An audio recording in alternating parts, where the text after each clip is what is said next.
I am a zombie, and it's not so bad. I'm learning to live with it. I'm sorry I can't properly introduce myself, but I don't have a name anymore. Hardly any of us do. We forget them, like anniversaries and PIN numbers. I think mine might have started with a T, but I'm not sure. It's funny, because back when I was alive, I was forgetting other people's names. I am finding that irony abounds in the zombie life. An ever-present punchline, but it's hard to smile when your lips have rotted off. Before I became a zombie, I think I was a businessman or young professional of some kind. I think I worked in one of those stifling office jobs in a high-rise somewhere. The clothes clinging to the remains of my body are high-quality business casual. Fine gabardine slacks, silvery silk shirt, red Armani power tie. I would probably look pretty sharp if my intestines weren't dragging at my feet. We like to joke and speculate about our remaining outfits, since these final fashion choices are usually the only indication of who we were before we became no one. Some people's are less obvious than mine. Jeans and a white t-shirt, skirt and a tank top, so we make random guesses. You were a plumber. You were a barista.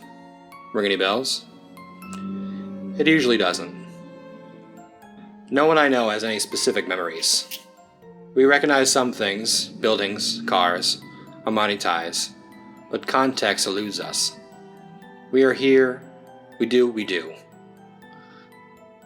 We lack excellent diction, but we do communicate. We grunt and groan. We make hand gestures, and sometimes a few words slip out. It's not that different from before. There are a few hundred of us living in a wide plain of dust outside some large city. We don't need shelter or warmth, obviously. We stand around in the dust, and time passes. I think we've been here a long time. Despite my dragging entrails, I am in decay's early stages, but there are a few elderly ones here who are little more than skeletons with clinging bits of muscle. Somehow, it still extends and contracts, and they keep moving. I've never seen any of us die of old age. Maybe we live forever. I don't know. I don't think much about the future anymore. That's something that's very different from before. When I was alive, the future was all I thought about, obsessed about. Death has relaxed me. But it makes me sad that we've forgotten our names. Out of everything, this seems to be the most tragic. I don't miss my own, but I mourn for everyone else's, because I want to love them, but I don't know who they are.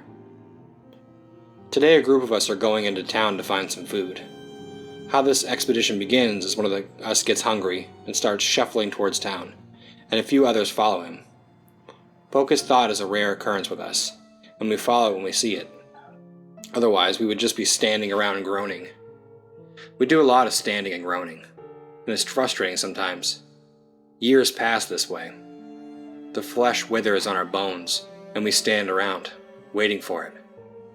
I am curious how old I might be. The city where the people live is not that far. We arrive around noon and start looking for living flesh.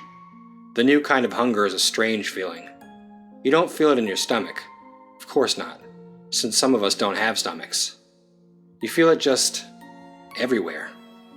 You start to feel more dead. I've watched some of my friends go back to being full dead when food is scarce. They just slow down and stop, and become corpses again. I don't really understand it. I guess the world is mostly ended, because the cities we wandered through are decaying as fast as we are. Buildings are collapsed. Dead, rusted cars fill the streets. All glass everywhere is shattered. I don't know if it was a war or a plague, or if it was just us. Maybe it was all three. I don't know. I don't think about things like that anymore. In a cluster of broken down apartment buildings, we find some people, and we eat them. Some of them have weapons, and as usual, we lose some of our number. But we don't care. Why would we care? What's death now?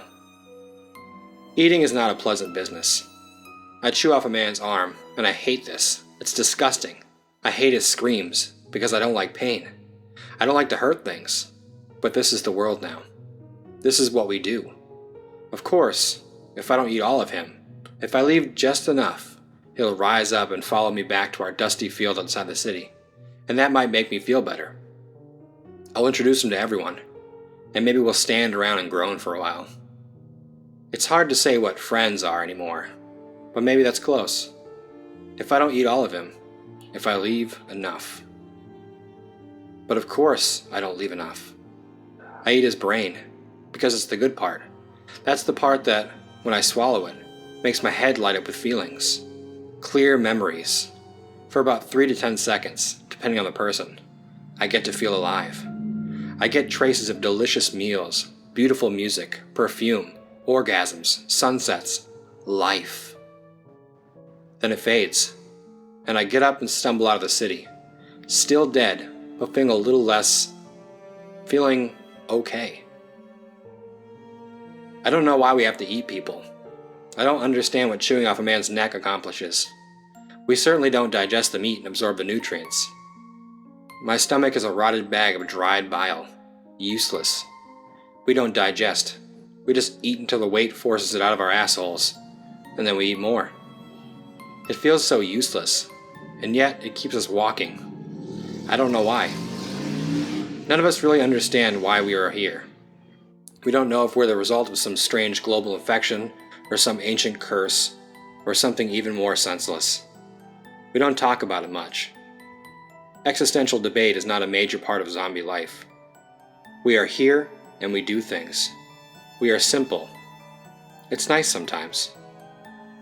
Outside the city again, back with the others in the dust field, I start walking in a circle for no reason.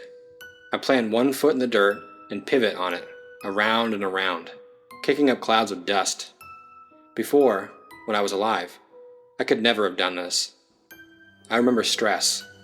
I remember bills and deadlines, asset retention reports.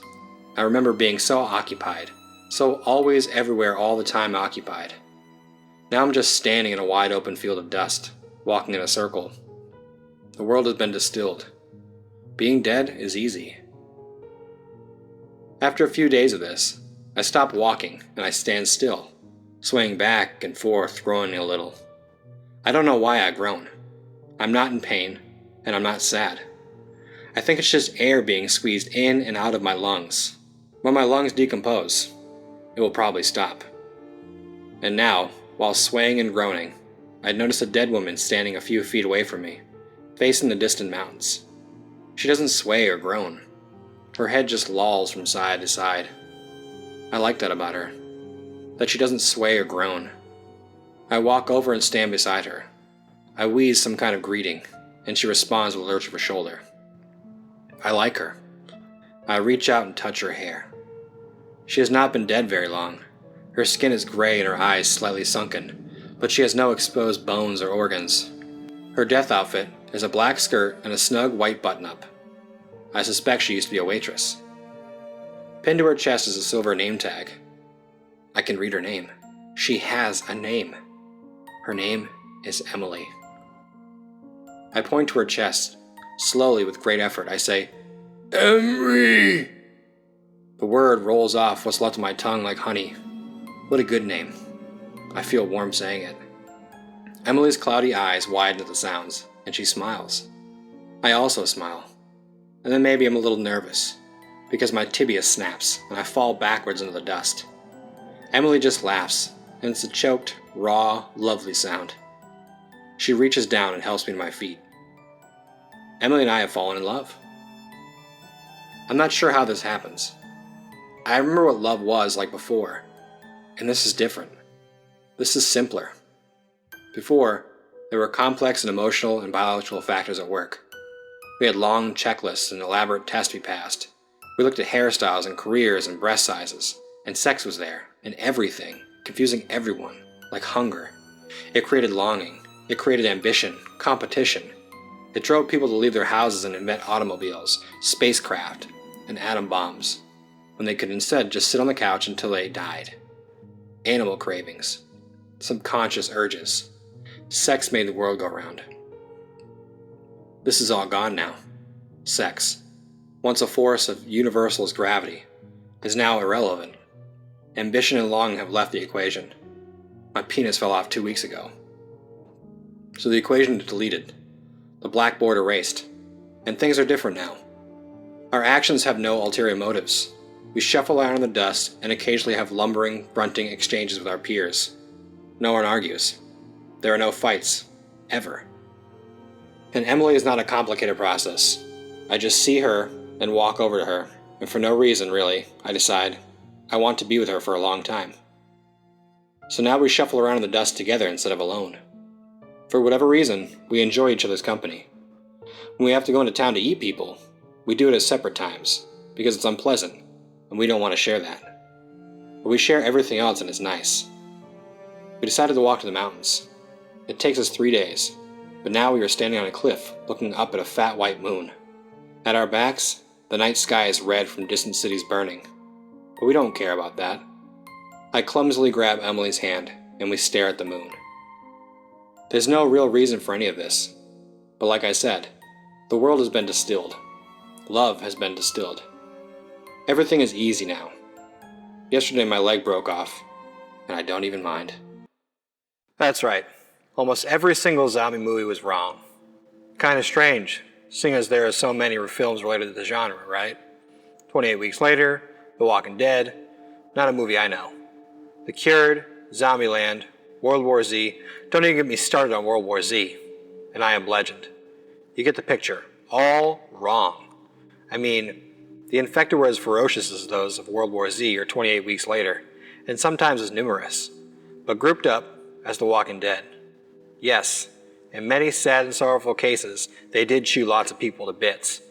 And then still hungry, cross entire continents in incomprehensible large hordes like in Z Nation to feed on more innocent souls in greener pastures. But no, the so-called zombie apocalypse was boring. Just mind-numbingly tedious, dull, and quite literally dead boring. Most of the time. In fact, the infected became more of a nuisance than a world-ending threat. Why, you may ask? Well, the answer is more obvious than you think. Ask yourself, what have humans been doing for millennia? And what will they always continue to do until they finally do actually meet their miserable end? Kill each other.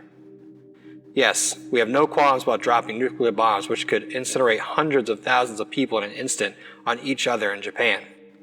What makes you think a person who is infected with a disease that can make them brutally savage a whole room of people, tearing them into crimson-soaked shreds of flesh, which makes a sad, squelchy sound as they hit the cold gray floor, not die as quickly as someone who doesn't have an innate drive for human flesh and infecting others? In fact, we, as a race, were too good at killing the infected. So good, it was scary. More scary than the infected themselves. When they began to emerge into large groups that could breach a city's defenses, they could be Moabbed into the next world, which they should have passed already. Got a group of flesh-hungry freaks chasing after you? Nothing a few rounds from a general-purpose machine gun couldn't fix. Have a 250-pound bloodthirsty man-beast slamming its pulverized fist on the door of your quiet suburban home? Nothing a 9mm pistol couldn't solve. Heat-seeking missiles, miniguns, Kalashnikovs, rocket-propelled grenades, hand-tossed grenades, Apache gunships, if you were lucky, seaborne guns, even handheld weapons with a certain range, were all of use. For many across the world, when the infected came, it was just business as usual. Instead of shooting at whoever was shooting back at you, you now joined them in shooting mouth-foaming, bloodshot-eyed monsters dressed in ripped jeans. It was like a turkey shoot. Hell, the infected even promoted regional peace in some places. Israel joined Palestine together to cut down anything that dared enter the Sinai Peninsula. In Mexico, rival cartels and gangs joined together to protect the local population, at least the ones who could pay enough, from a marauding monstrosity. Even India and Pakistan set to fight together until a small border issue escalated into a nuclear holocaust the world has never seen the likes of before. The exact location of patient zero is unknown. What we do now know, however, is that the infection started to pick up pace in Zambia, being given the name Zambian rabies, then later the nickname of the Nile flu, due to its transmission down the world's longest river. After a few weeks, it was established that a local effort to curb the spread of the virus had successfully contained it to Africa. The vast majority of cases were in sub-Saharan Africa, where the ability to fight back was poor, and a few cases had sprung up on the periphery of North Africa. Despite the successful containment, it was not enough to stop the impending collapse. People did something else that they have done for millennia when they were faced with civilizational threats. They freaked. Here in Britain, the fear-fueled masses hit the supermarkets hard. They plundered the canned food and non-perishable aisles, and then ate through what was left of the perishable goods in a matter of hours. Financial institutions collapsed within the day, and the government collapsed within the week. So much for strong and stable. Martial law ensued. People got hungry, stayed indoors for days, not daring to venture outside into the chaotic new world which had been bequeathed upon them by fear. Soon they began to starve. Those with food had it taken from them by those with more firepower. Then those with firepower were slowly dealt with by those who had even more firepower, namely the army. People were rumored to have begun eating each other long before the infected showed up. Lord Henry Kitchener's new military government actions in those early days were the only thing that managed to keep some semblance of order. After the mass freakout was when the boredom began. 20% of the population had died from starvation, lack of water, or in the maelstrom of violence which followed the news of the outbreak. For me personally, it wasn't that different. For the first few hours a day, the electricity comes back on, and I sit in my room watching YouTube or posting to Reddit. However, when the electricity goes out between 9 p.m. and 12 p.m. the next day, I sometimes wish I was fighting the infected. At least that would be somewhat entertaining. Life is somewhat normal now. You can go to the shop and exchange your ration token for some bread, vegetables, and meat. A bit like how my grandfather described the jolly old days of the Blitz. At least they had a fighting spirit back then. You could take a stroll down the street passing a heavily armored vehicle or two. Their occupants engaged in a game of cards, rifles slung lazily on their backs. Perhaps you are entertained by more worldly pleasures. You can engage in many forms of illicit activity which would not be fulfilled before. There were no luxury summer holidays abroad. The only aircraft flying overhead were being military in nature. No more trips to the movies. No more McDonald's drive-thru. A little TV, and certainly no more drunken nights to the local nightclub. Just boredom. The infection has spread into mainland Europe now, but it is mainly under control. Most places are holding up fine, only threatened at night when visibility is low, and infected that have been hiding during the day come out to ravage local populations. We in Britain are experiencing a sort of phony war again, just sitting and waiting for the infection to reach our shores, if we don't all die from boredom first. The change was quite slow, now that I think about it. That's why I wasn't surprised when I lost the family home in the fire, with the family inside. It was tragic, yes, and it took more than a while to pick myself up from the ground, but I think the anticipation helped me cope. It started with the black helicopters. Abe Lovelace, who was the PM before mob rule broke out, had ordered a complete shutdown of all borders, but it was no use. Canada, Scotland, Nepal, and China all did the same thing and failed. Even North Korea had fallen into the infection before us. We hoped that Australia would have an advantage, being an island country, but over the course of 3 years, we couldn't hold the infection off. However, it really wasn't the disease that destroyed us. It was the riots, mobs, and mass hysteria. If someone came down with something as trivial as hay fever, the mob would have grabbed them and thrown them in the river anyway. After a while, Tasmania lost contact with the outside world. The news station burned, planes crashed, and ships sank. At that point came an age which was comparable to the Lord of the Flies. Civil rule took over. 3 good people stood above the crowd, trying to bring peace and order to save the lives of their friends and family. Their throats were promptly slit. Then, they inevitably woke up, after 3-hour slumber, out for blood. Zombies. Before the zompocalypse, zombies were just a part of myth and legend, which constantly appeared in film, books, and video games. People were obsessed with them. But now all we want to do is escape their decaying grasps. Our once population of 500,000 fell to 300,000 after the first riots. That's when I lost my family. 3 hours later, they climbed from the rubble, blackened by fire and reddened by blood. The population fell again to 150,000. After our first year alone, the population continued to fall. People weren't accustomed to the tribal life in Tasmania, which was previously a hub of inhumanity, had degraded to a hub of savagery. It became a cause of celebration when you recognized someone from your old life, even if they didn't recognize you back. I'm sorry to break it to you, but my last friend, Sam, didn't make it past 25 years of age. I lost him 4 years ago. We went on a supply run at an old abandoned grocer's. It had gone untouched during the riots because it was buried under the depths of a rural village. Through an obscure alley and a flight of stairs under the ground, it was filled with rotten fruits and meats, but there were one line of shelves at the back where they were lined with enough preservatives to feed the whole lodge. "Hey Sam, do you remember alphabet soup?" I asked, picking another can from the shelf. "Because that still exists." "I hate alphabet soup," he cringed. "You're a monster," I snapped, hugging the can. "Besides, you can't afford to be picky." "Fine," he said, snatching a jar of preservative olives from the shelves. "I dare you to eat one of these." He knew I feared olives more than death itself. I opened my satchel, placing the alphabet soup in it, and stared at the olives with cautious eyes. "Okay," I replied, reaching out for them, "when we get back." "I'm not going to forget," Sam said, as I placed the olives in my satchel. Later we began to walk up the store, when something caught Sam's eye. "No way," he gasped. "What?" I asked, absent-mindedly turning to see what he was looking at. He jumped over the store counter and stepped over the corpse of the owner. "Check it," he grinned from ear to ear, picking a strangely shaped black bag from under the shopkeeper's desks. "What is it?" I asked. "Yes!" he laughed, ignoring me. "It's not empty." He unzipped the bag to pull out a saxophone. "I haven't played in years," he gawked. "I lost mine in the fire." "Oh." My hand tightened around my satchel.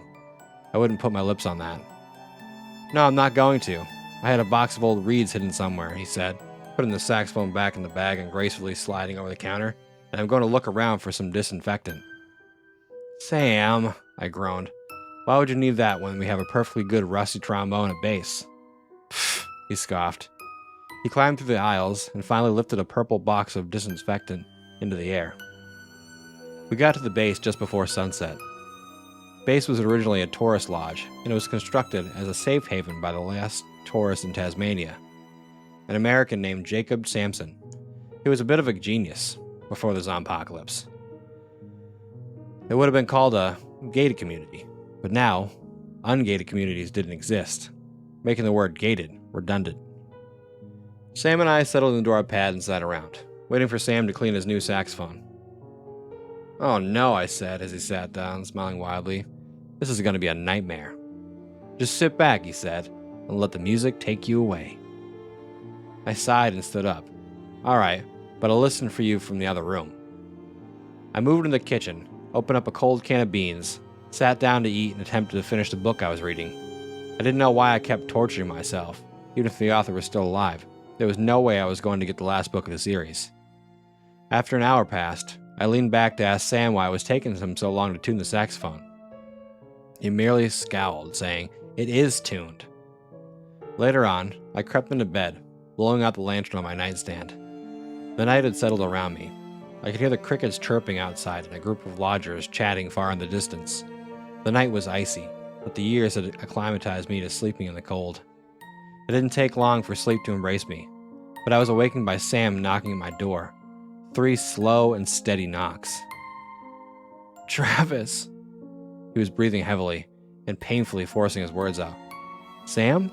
I asked, jumping out the bed and stepping through the room. "Let me in," he mumbled. "What do you want?" I asked, sliding the latch along the door. "I'm hungry." My heart jumped into my throat. "There's food in the kitchen," I called through the door. "I'm so hungry, Travis," he slurred. "Let me in, I'm starving." I slid the latch back into place and backed away from the door. "Sam, you better not be joking," I said, backing toward my bedside table and reaching inside for my knife. "Give me food, please." I flicked a match and lit my lantern, lifting above me and stepping towards the door. I heard Sam furiously scratching at the wood. "Sam, try to control yourself," I said, sliding the latch open and stepping back. The door handle rotated, and the door swung inwards. Sam stood in the doorway, staring at me. His eyes were shrouded by his brow. His fingernails were bloody from scratching at the door. Beads of sweat were falling from his forehead, and his breathing was deep and heavy. His feet padded along the ground as he lumbered toward me. "Sam, you got 3 seconds to get out of here or I'm going to kill you." He froze in his spot and looked up at me. His lips were blue and his right eye was a long strand of mold blooming from it. His left eye was blood red. He snarled and ran straight into my knife. It drove its way into his chest, crunching through his sternum and tearing into his heart. His teeth gnashed my ear, so I pushed him back. Once he was far enough away, I kicked him back. He collapsed to the ground, writhing and choking. I jumped onto him and brought the knife down, driving it into his skull. A warm torrent of blood climbed up the knife and bathed my hands. The red pool expanded beside him until his struggling stopped, and he finally died. I could feel my eyes tearing up. The stench was unbearable. A deep, stinging sensation filled my limbs and the back of my throat, the feeling of panic.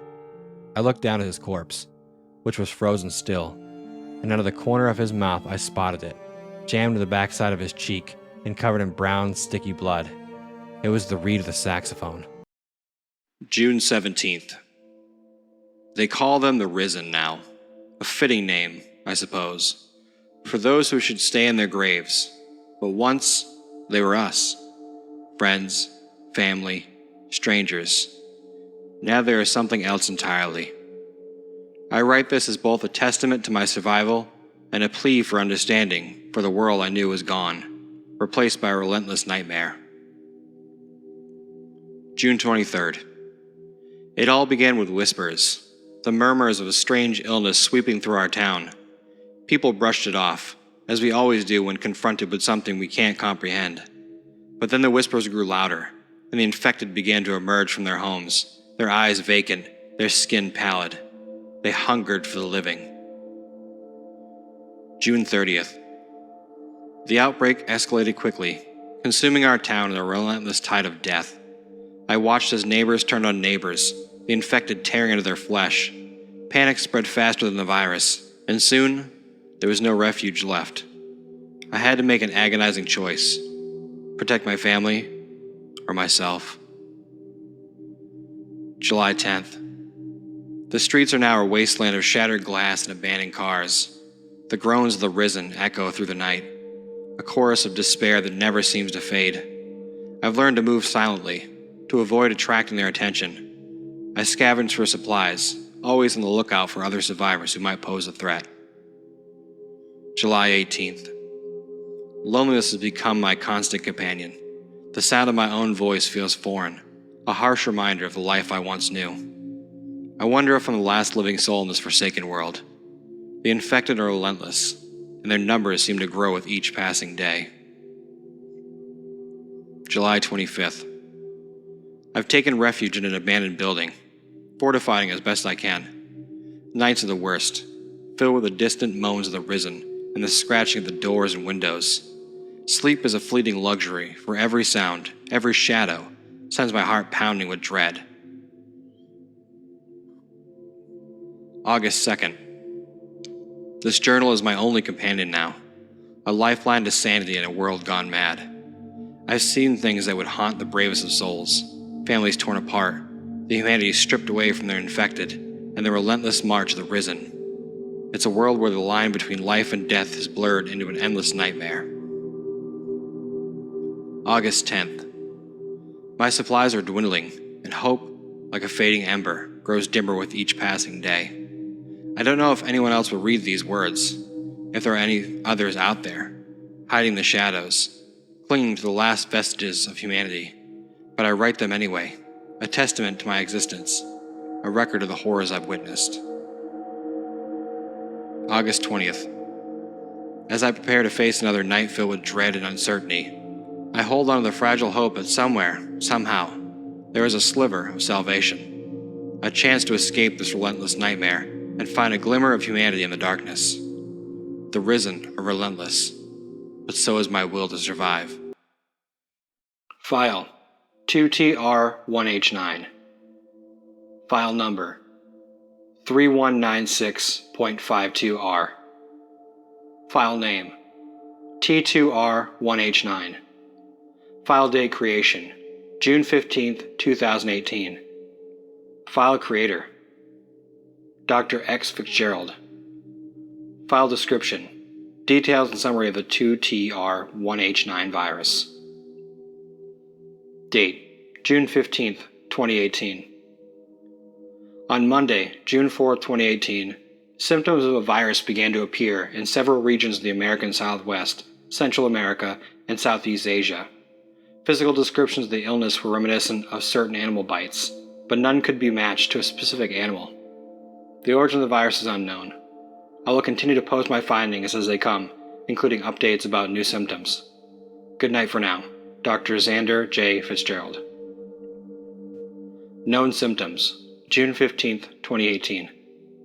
High fever, 100.4 degrees Fahrenheit, 38 degrees Celsius. Dry mouth, pain, wheezing, sweaty palms, body aches, muscle soreness, nausea, loss of appetite, inflammation of the joints, necrosis of the tissue at source. Date, June 23, 2018.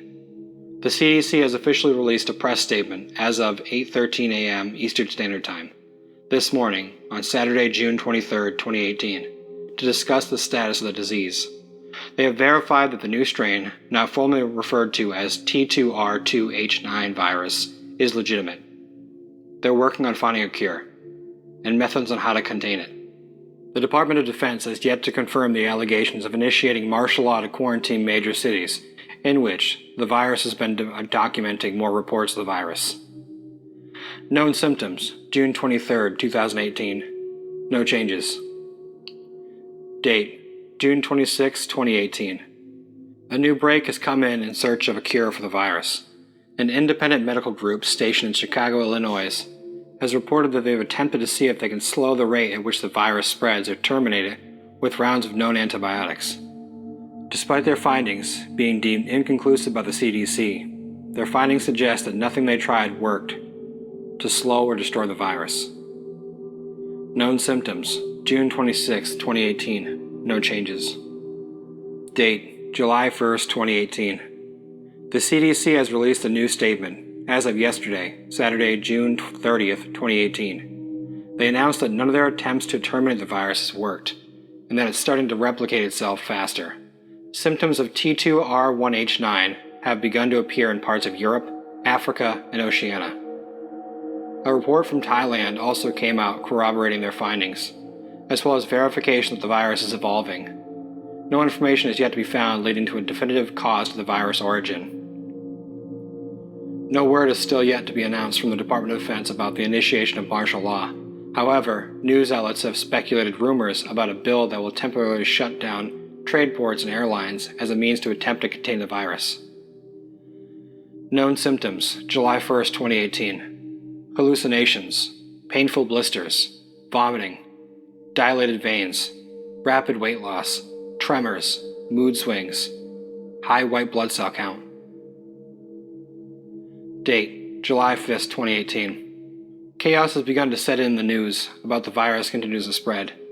The public is in unrest, and most are fleeing to rural areas to escape the violence of the cities. The Department of Defense has officially placed the United States of America under martial law and instructs all nations who have yet to follow suit to do so as soon as possible. Autopsies of those who have been killed before the virus could fully spread have yet to provide leads to a potential cause to help examiners get closer to find a cure. Examination of the bodies showed that several major organs appeared heavily deoxygenated and inflamed, even hours after experiencing the first symptoms. Dissection of the infected organs revealed they were filled with pus and what resembled black mold. One examiner, T. Kanai, said that upon examining one of the mouths of the deceased, he noticed that their teeth were abnormal. She initially assumed the individual had gingival recession, but their gums were perfect and showed no signs of disease or decay. Instead, it was their teeth that seemed to be moving, as if there were new teeth trying to push their way up to the surface. Kanai also commented that something about their eyes made her uncomfortable, but declined to comment any further. Known symptoms, July 5, 2018. Potential tooth loss. Date, July 9, 2018. The CDC has set up quarantine centers across the United States, Canada, and Mexico as means to section off the infected from the healthy. In these government-sanctioned camps, medical staff and government personnel have released statements about their findings as they do test runs to find a cure, which were leaked to the deep web and appeared on various political and government message boards over the past 48 hours.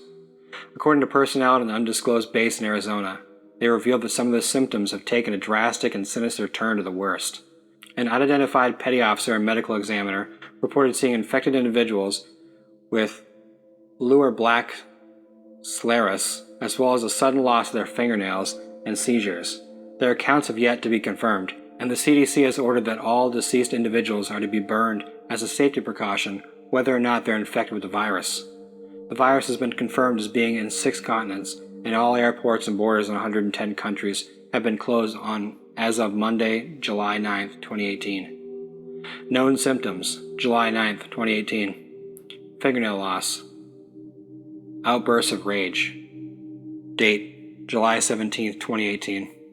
A research team in Wyoming has taken the data calculated from the base in Arizona and decided to do a series of experiments to study how the virus changes. According to the study, they took 3 patients who were at different rates of the infection, placed them under heavy surveillance in separated chambers on Tuesday, July 10, 2018 at 1300. Day 1. Subject number 1. Sex unspecified. Aged 25. Showing mild moderate symptoms. Loss of appetite, moderate body aches, tremors, nausea, vomiting, and mild hallucinations. Visual. Overall health, stable. Mood or temperament, good. Thoughts, clear. Subject number 2. Sex, female. Age, 33. Showing moderate severe symptoms, rapid weight loss, nausea, vomiting, dilated veins, mild discolored of the sclerosis, fingernail loss, moderate hallucination, visual and auditory, mild moderate tremors, and a high blood cell count. Overall health, stable. Mood or temperament, fine. Thoughts, scattered. Subject number 3, sex, male, age 45. Showing severe symptoms. Demonstrates some degree of all the known symptoms, with the exception of loss of appetite. Subject number 3 shows symptoms that have yet to be documented amongst the infected. 1. His original teeth have all fallen out and replaced by a row of jagged, sharp teeth, made for ripping flesh from bone. And 2. A form of Wendigo psychosis, which is characterized by a deep craving for human meat as food. Upon being given a cooked steak, he refused to eat it. When given a raw steak, he became curious, only to throw it across the room after tasting it. When given a scrap bucket of viscera from the morgue, he took it into a corner and devoured all the contents. Overall health, unstable. Mood or temperament, easily distressed and volatile. Thoughts, scattered and unclear. Day 4. Subject number 1. Condition has steadily gotten worse.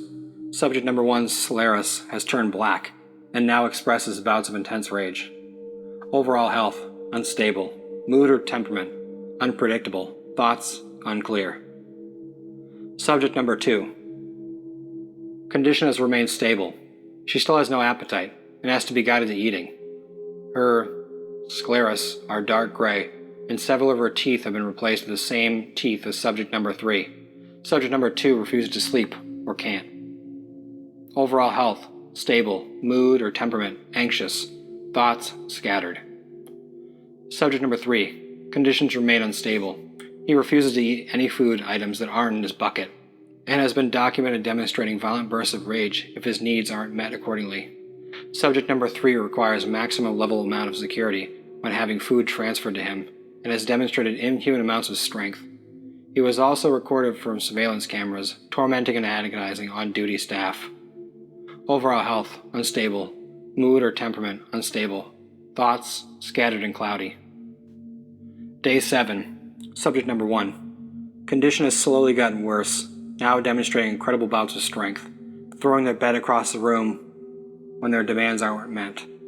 When subject number 1's fingernails were collected for testing, they attacked an on-duty officer, mildly injuring him in the process. Subject number 1 refuses to talk to or comply with the orders of staff officials. The status of the guard's health is yet to be disclosed. Overall health, unstable. Mood or temperament, agitated. Thoughts, unclear. Subject number 2. Condition has slowly gotten worse. Her loss of appetite has receded, and she now claims to have an insatiable appetite for raw meat. When asked why, she said she doesn't know, only that she feels like she's going to die if she doesn't. On-duty staff decided to test their theory, placing a raw steak and a large bucket of harvested viscera on her table. After some time, she took a liking to the contents of the bucket over the steak. After finishing the contents, she was asked why she made the choice she did, to which she said she doesn't know, only that something told her to and how she thinks she wants more. Overall health, good. Mood or temperament, stable, yet easily distraught. Thoughts, clear. Subject number 3. During the 6th night, subject number 3 attacked and killed an unarmed staff member in his cell. The guard was found crudely disemboweled, with his organs gone and his blood splattered across the room. The subject was found in the corner of his cell, smiling with blood on his face, arms, and body. All attempts to subdue him by armed personnel failed, and was fatally gunned down as a last resort. Overall health, terminated. The experiment has been terminated, but subject number 1 and subject number 2 were sent to a maximum security area for further examination before being reintegrated with the base. Subject number 1 show little signs of improving, and subject number 2 is unclear. Known symptoms, July 17, 2018. Insomnia, paranoia, suicidal ideation, changes in appearance of teeth and fingernails, misshapen, deformed, and jagged. Strong cravings for human flesh. Date, July 20th, 2018. This will be my last update for some time. I'm going to be boarding a private flight with a group of on-base scientists to a base in the American Northwest to collect more data on the virus, which will include myself, KW, JG, OA, MN, DZ, NV, and AM. I'll do my best to update my log regularly when we arrive to my destination. We're expected to depart on Tuesday, July 24th, 2018 at 0300. We've been informed ahead of time that we'll have to receive extensive training before we would be allowed to interact with the infected directly, meaning we'll only have access to interviews and data by means of surveillance footage or by means of separation as demonstration with the experiment. We'll be careful, and the next update should be from our findings at the base. As of now, no more information has come forward about the status of any recent discovered symptoms. Date, July 26, 2018. We landed at the base 2 days ago, and our search for a cure has gone as planned. My investigation team and I are going to undergo our official training tomorrow morning, which will give us time away from the lab to get acclimated to what it will be like to work with the infected up close. We're nervous but hopeful. We've been informed that representatives from CDC, bases on the East Coast, will be flown in via a private service to work alongside us in our mission to provide a vaccine for the virus, with the hope that it will prevent it from spreading further. The current estimated number of infected population is 956 million. Known symptoms, July 26, 2018. No changes.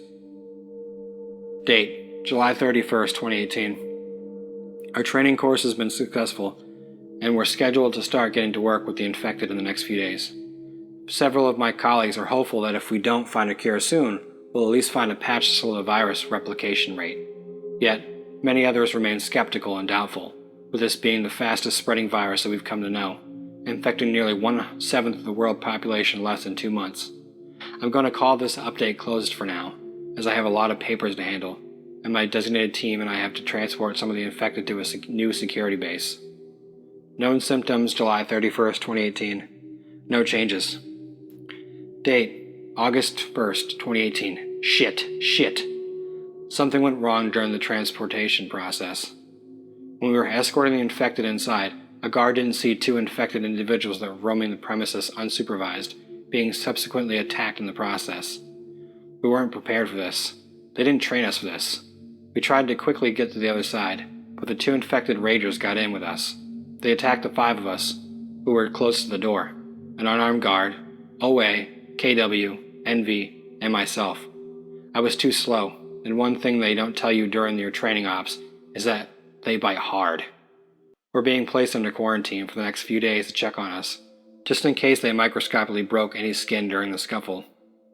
I was given permission to bring my computer into my designated chamber, so I can continue to work while I'm recovering.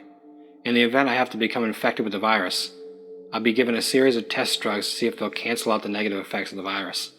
I'll also be documenting my experiences with those as the days unfold. This is going to be a long ride. Update number 1. It's been 2 hours since we were quarantined. and just over 3 since we were initially attacked.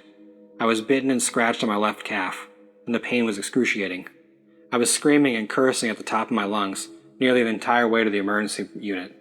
The pain was like anything I had ever felt, being a combination of what I can only describe as a snake bite, a wasp sting, and a second-degree burn being magnified tenfold. After my wounds were disinfected and patched up, I was given a round of test antibiotics and a morphine pump before escorted to my isolation chamber. The room is sterile and smells vaguely of pine and cedar. I have a single metal frame bed, a desk connected to the wall, a single shelf above the desk, and a small table where my meals would be served. It feels surreal to be in a room like this, knowing what becomes of those during the experiment. At the moment, I feel fine. The morphine has been helping a lot to dull the pain. The only thing to report on is that the muscles in my left leg feel agitated and sore. Symptoms: August 1st, 2018. Muscle aches, pain, manageable with medication. Update number 2. I got a couple messages from people asking how I'm doing, and how the rest of my team is.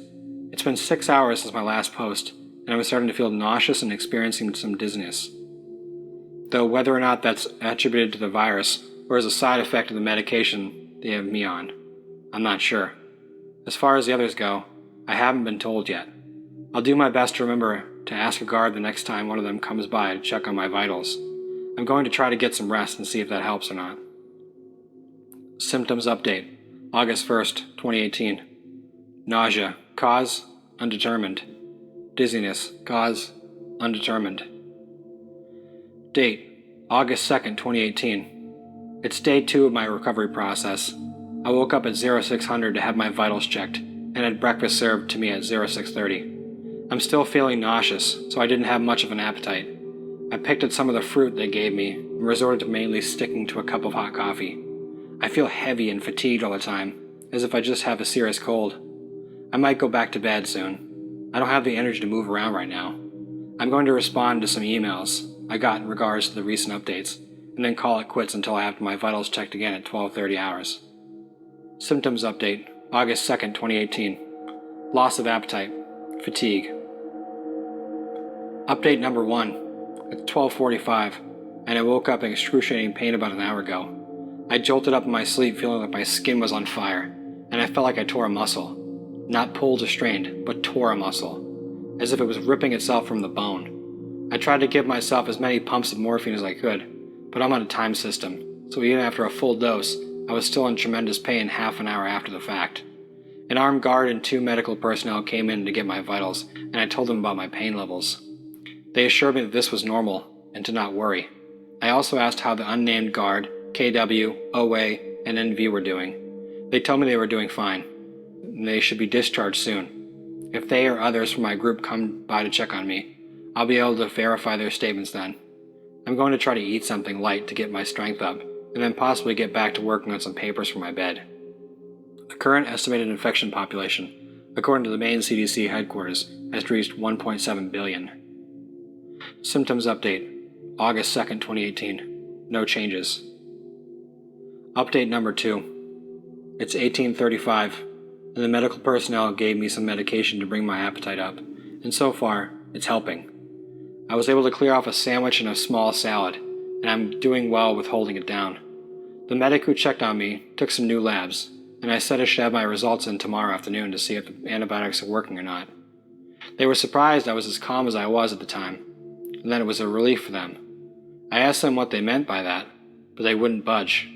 I pried them about it till I got them to cave in. I'm still part of the investigation, and I have the right to know what's going on. They told me that they've worked with hundreds or even thousands of people who have been affected by the virus, and that knowing how calm, almost unaware of how sick I truly was, caught them off guard. They continued to say that the mood swings are one of the most commonly reported symptoms, and are more often than not violent. I stopped them for a moment, asking what they meant by the last thing they said, about not being aware of how sick I really was. They immediately froze and stopped talking, as if they realized they said something they weren't supposed to. They just grabbed their supplies and left without saying anything else. I'm starting to get a little scared, and I still haven't seen the rest of my team. I'm going to try to get some rest again, soon. I can hear a storm coming, and from the looks of it, it won't be a good one. Symptom update, August 7th, 2018. No changes. Date, August 4th, 2018. I apologize for not updating yesterday like I should have. The weather has been atrocious, and our entire grid lost power from 0430 to 2050. I was able to get some notes typed out before my battery died, so here's what I was able to recall. My morning routine went much the same, and I was able to be escorted to a quarter area to clean myself up. Getting some fresh air away from my confinement was fine, but I still felt like a caged animal with how close I was being monitored. My body aches and pains have subsided, and I was able to move around more without feeling like I need some type of assistance. My appetite has come back, and was able to make up for all the calories I missed in the form of heavily nutritious shakes and protein bars. Working in near darkness threw my circadian rhythm off, and I ended up sleeping most of the day. Today was much the same. After the power came back, I was finally able to get my lab results back, and my white blood cell count was triple what it should have been. My body knew something was wrong, and was doing its best to fight off whatever it was. The medic who saw me the previous day came back to administer more antibiotics and experimental test drugs, as well as give me another physical. In the light of the room, they were able to make out my features closer and get better readings. The veins in my hands and arms were moderately dilated, and both my fingernails and cuticles were chipped/torn and beginning to bleed. They checked my vision, pausing for a moment to take notice of what I didn't want to believe were the color of my eyes. They just gave me this look, one where you know they're hiding something from you. They continued to examine and told me that everything was checking out, but whatever or not that was a good thing, they wouldn't say. But one thing is certain, I'm infected, and if my reports over the last 2 months have been indicative of anything, it's that this is only the beginning and things are going to get worse from here on out. Symptoms update, August 4th, 2018. Dilated veins, discolored of the sclera, dark gray and blotchy. Increased appetite, damage to fingernails and cuticles. Date, August 5th, 2018. I wasn't able to sleep last night. All I could think about is how the past 5 days have gone, and how this isn't what I wanted out of coming here. I spent a good hour throwing up, terrified of knowing what awaits me when this damn disease spreads further. I can't stop thinking about the 2 subjects in last month's update that are still, hopefully, alive. I can't help but imagine the fear and dread they must feel or have, knowing there's an insidious being raging inside them, and there's nothing they can do to stop it. I wonder how many of them tried to fight back against it, and how many gave up and caved to the beast. While I was curled up on the floor in a mess of my own pity and sorrow, I thought about subject number 3, wondering which category he was in during all this. Did he try to fight to suppress the side effects, or did he lose hope and let it win? The days leading up to him being brought in for the study, he seemed fine, albeit distressed. He was clearly hiding something, perhaps trying to mask his pain as the virus weighed him down. I don't know. I can only hope he's at peace now, and that the other 2, wherever they are, can have some solace in knowing that we're going to beat this thing. I don't know how or when, but we will. We've survived the bubonic plague, the 1918 Spanish influenza, world wars. In the wake of tragedy, we've proved time and time again that we're strong and we're resilient beings. We're not going down without a damn fight. Everything works out in the end, right? Symptom update, August 5th, 2018. Anxiety, source undetermined. Vomiting, source undetermined. Date, August 6th, 2018. I'm beginning to feel weak again, and all I want to do is sleep. I'm losing sight of what's real and what's not. I can't tell if I'm seeing or feeling things because I'm cracking up, or if it's the virus showing itself more to me. I spent a good 5 minutes shaking in bed, and had a grand mal seizure when I went to clean myself up for an hour ago, which is something that's never happened to me. I was able to get a hold of DZ and JG, who were given authorization to meet me. For their protection, they were put in especially designated hazmat suits, and I was handcuffed to my desk. It was bittersweet seeing them, and the look on their faces seeing me was otherworldly. I don't know how to describe it, but it's just that bleak look of acceptance you see when people are seeing their loved ones for the last time, as if they instinctively knew that things weren't going to go well for me. They told me the status of the project, to look for a cure, which was going as well as I should have expected. The virus was replicating at an alarming rate, and there was no telling what could be used or done to slow it down, even a fraction of the rate it was developing. The virus was changing its structure almost every 72 hours, like clockwork, and predicting its next makeup structure was impossible. In layman's terms, we were fucked. I then asked about how the others were doing. MN and AM were fine, and were planning on heading back to our original camp to get away from all the stress they were dealing with here. When I asked about KW, OA, NV, and the guard, they were quiet. JG asked me if I was serious, and then became angry when I told him I had no clue what either of them were talking about. I didn't even know how they got hurt or how bad it ultimately was. Only that wasn't the only one who got attacked. DZ was surprised that I wasn't told about anything, and proceeded to fill me in on the best of their abilities. The day after we were quarantined, they got the news that OA died sometime during the night when her aorta ruptured, sometime in her sleep. KW was in and out of the operating room since yesterday for what they were only told was organ failure, and NV was stable, but refusing to talk to anyone. I asked them about the guard again, and they told me when they went in to visit KW in the ICU. They swore they saw someone strapped to a gurney, screaming about how the fucking disease is going to kill us all, and kill me now before it makes me hurt you. Before they left, they tried to comfort me and tell me that they were not going to stop looking for a way to beat this, even if they had to die trying. JG added that he was going to send me something to look over when he gets back to his dorm. He told me it was for my eyes only, and did not share it with anyone in our circles. I wasn't sure what he meant by that, but I told him I'd keep his promise. Symptom changes. August 6, 2018. No changes. Update number 1. I got JG's file attachment, and I spent an hour analyzing it. If what he sent me is true, then this changes everything. Not only for our investigation team, but all of us. In all my years as a virologist, I've never seen anything like this before, and it could possibly be one of the most blatant cases of medical malpractice I've ever seen. If this is real, then it would be morally repugnant for me to keep this a secret. I'll post an update in an hour of my decision. I'm starting to feel sick again. My back pain is starting to surge again. Update number 2. God damn it. I don't know what to even make of this now. I fired a message to JG, asking if anyone else in our group knows about this. He replied back quickly, telling me that DZ does, and he plans on telling MN and AM before they board their flight back home. I could tell he knew I was on something, to which he sent me an angry email back. He insisted that if I told anyone about the attachment, that there was going to be dire consequences for all of us. I demanded to know where he got the information from, to which he told me that he talked to the guard he saw strapped to the gurney in private when the medical team was gone. The guard said he saw someone open the gate when the 2 infected people were, and that it wasn't an accident. The guard was adamant that the attack was on purpose, and that he was sure he wasn't the intended target, but one of us were. He went on to say that he found the 2 surviving candidates from the test. Subject number 2 told him how she became infected with the virus.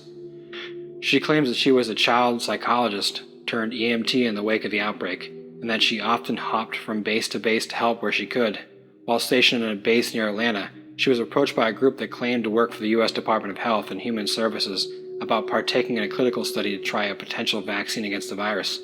When she declined, feeling something off about them, she claims she was stowed into the back of a van and injected with what she believes to have been a strain of the virus. She was found abandoned several miles outside Chattanooga, with no recollection of her captures. Unable to believe the story for himself, she showed him scars she had got from the struggle and where she began to develop partial necrosis at the injection site. I thought she was bullshitting me until he sent me the photos as proof. My stomach sank, seeing what she went through. He continued by saying that she's sure this entire outbreak wasn't a fluke or freak of nature, but something deeper. This whole thing is making my head spin. I'm going to call it quits for the night. I'm starting to feel like someone's watching me. The current estimated infection population is believed to be 2.8 billion. Symptoms, August 6, 2018. No changes. Date, August 7, 2018. I woke up to my pillow and bedsheets being soaked with blood, and I wasn't sure why. When I went to open my mouth to call for help, my teeth began to fall out one by one. I don't think I ever screamed that loud before in my life, and it took 2 guards to hold me back so I wouldn't hurt myself. I watched helplessly as a medic bagged my teeth and collected a sample of my blood, walking away as if nothing happened. I don't think my brain had time to process what was going on, so I instinctively ran my tongue across the inside of my mouth, hoping this was some kind of fucked up dream and that this wasn't happening. All I could feel were jagged edges where my teeth once were, almost like shards of broken glass. I snapped and started wailing on anyone or anything that was close to me. I had enough. Whatever this shit was, a natural occurrence or some damn test by the government, it was finally starting to really hit me that this was real. I could feel my blood boil as I threw everything I could get my hands on across the room. I smashed my table to pieces and ripped the shelf from the wall, stripping the bolts in the process. It wasn't until I was coming down from my rage that I saw the extent of what I had done. Not only was my room destroyed, but I also broke my left hand in the process. The weirdest part, though, was that I wouldn't have even noticed unless I saw it for myself or had it pointed out to me. I can't tell if my outburst made me invincible or if I'm no longer able to feel pain. I'll let you know when I test my hypothesis again. Symptom updates, August 7, 2018. Complete tooth loss. Outbursts of rage, mood swings. Inability to feel or sense pain. Source undetermined. Date, August 13, 2018. I've been at work testing my theory about my ability to process pain, or possible lack of theory. I took one of the pins off my jacket and poked at the back of my hand. Nothing. I tried prodding the tips of my fingers. Nothing. I tested again on my arm, skewering a small piece of my skin in the process. Still nothing. No pain or anything to speak of. Even after I started to bleed again, I wanted to push my now almost certain hypothesis even further. I took one of my fountain pens and rolled up my sleeve. I gripped the pen tight in my hand, and with all my strength, I stabbed myself in the upper arm. I could feel the nib of the pen bend from the force, snapping upon making contact with my humerus when it broke through the skin. I ripped the pen out of my arm, sending a large spurt of blood across the floor. Nothing. I barely felt it. What the fuck? I looked at the now broken, useless pen in my hand, covered in blood and what was left of the ink. I stared at it, fascinated. A new thought was starting to cross my mind. I knew now that my hypothesis was correct, that this wasn't a side effect of my mood swings. This was something entirely different. I finally knew, or at least was quite certain, that I could no longer feel pain. Now I couldn't help but wonder if I would find myself in a place where I could no longer feel anything at all. I'll update on the theory when the time comes. A symptom update, August 13, 2018. Inability to feel pain. Confirmed. Date, August 15, 2018. I've been poring over my notes and trying to come to a conclusion as to what I'm going to do with the information JG gave me. The signs were everywhere that this wasn't normal, and it was something the public needed to know. However, the question was what would we do would make things complicated. Do we kill the infected, no matter the stage of their diagnosis? Do we just launch all our nukes and hope there's enough survivors to start over? I don't know. I finally saw my face for the first time in what feels like weeks. It was eerie to say the least to see how this was manifesting itself. Staring back at me in an attempt to diagnose myself, the physical characteristics of the virus was nearing its final stages for me. My teeth were starting to come back, but weren't like they once were. Now were almost cryptid-like in their appearance. The capillaries of my skin on my face and neck were more prominent, a condition which division dubbed angel skin, as it gave the appearance of the skin being ethereal and almost translucent. My eyes have succumbed to changes as well, becoming pitch black and almost void-like. Upon closer examination, I noticed that not only did my scleras change, but my irises did as well, going from brown to black, as if the pigment was eaten away. The texture of the hair on my head wasn't changed, but it seems like the hair everywhere else, aside from my face, was becoming lighter. I don't recognize myself anymore. Is this part of where I have nervous breakdown or get lost in myself? I'll update this later when I can. I'm starting to feel unwell again. My stomach hasn't stopped growling since I left my room. Symptoms update, August 15th, 2018. Arrival of new teeth. Complete discoloration of the iris and sclera. Angel skin. Changes in hair texture. Depersonalization. Update number 1. My stomach has been knot all day. No matter what I try to alleviate it, it just keeps getting worse. I tried an assortment of anti-nausea medication and tricks, but nothing works. For the past hour, something in the back of my mind has an insatiable craving for something. I couldn't place my finger on it, but the more I lingered on it, the more I knew what was going on. I need to test something. Update number 2. I just sent a request for something specific to eat, and I'm going to see how this turns out. This is sick. I don't want to do this, but I have to. I have to find out if I'm thinking is true. I'll make another update within the next hour. Update number 3. Shit. God damn it. So, I tried to put my theory to the test. It worked. It actually worked. I didn't want to believe it, but it did. I spoke to a guard that was part of my week-long experiment and told them about the craving. She understood what I meant by that and went to go take care of it. She came back with a bucket. That damn bucket. I choked back on my vomit, and she put it on this new table in front of me. The smell of the viscera emanated from the bucket was revolting, and I almost threw up. The way they almost shined under the fluorescent lighting and a collection of their own fluids brought back painful memories of college, and the sheer weight of the bucket caught me off guard. I pulled it close to me and knew there was only one thing I could do. The voice in the back of my head grew louder, telling me if I don't eat, then I'm going to die. If I eat, I'll be okay and it will go away. I swallowed my pride and reached into the bucket, sloshing the various guts around as they slid across each other. The feeling of wanting to vomit came back as I felt how slick they were. I picked up a chunk of meat and tore at it with my teeth. The muscle was tough but gave way the more I ripped into it. It reminded me of a cut of choice meat you would use for a stew. It had some bite to it and wasn't stringy. The nausea I had moments ago melted away the more I ate, and that's when I knew I was right. This was it. This was the symptom I feared the most, as it signaled the last state of the changes that my team and I were made aware of. Part of me knew that this was wrong, and that this wasn't the kind of person I was. This was sick. This was fucked up. Yet I couldn't stop. For a moment, any ounce of self-control I went out of the window along with whatever humanity I held on to. I was becoming the very thing I was afraid of, and that there was not going back. This damn disease made my grave for me, and now I have to lie in it. I don't know how to tell my team about this. I don't even know if NV or KW are alive at this point. I just hope that the rest of them are able to get the fuck out of here while they can, especially if the guard were telling the truth. This will probably be my last update.